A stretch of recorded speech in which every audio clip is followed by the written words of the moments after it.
People who don't want a funeral have often been to funerals that didn't land well for them.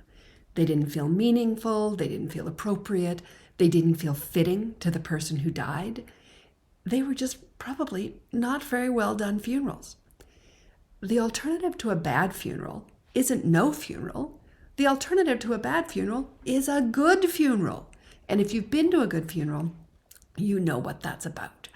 And a funeral is important because it helps the living move on to the next stage, let go one phase of life and move on to what it is to begin life without the person.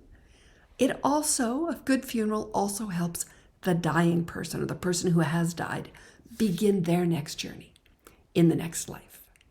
So a good funeral is all those things. It's meaningful, it's suiting, it's done in a way that matches the spiritual values of the person who died.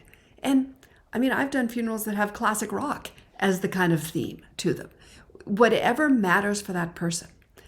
But they're not just theme parties, they're deeply meaningful ritual projects, ritual practices. But they're meaningful in a way that is meaningful to the family. So the symbols are meaningful, the actions are meaningful, the language, the music, the conversation. There is a way to do it in a way that makes you feel good. It's like having a good cry. There's a good cry and a bad cry. Bad cries don't get you anywhere. A good cry rinses you out and you're ready for the next thing. A good funeral means you walk away and you feel better about life.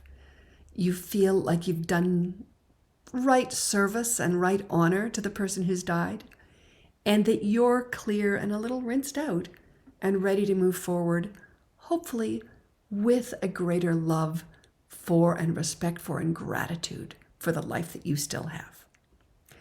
If you're thinking about funerals, and if you're thinking about your own funeral, please, please, please think about how to do one and do one well rather than not doing one.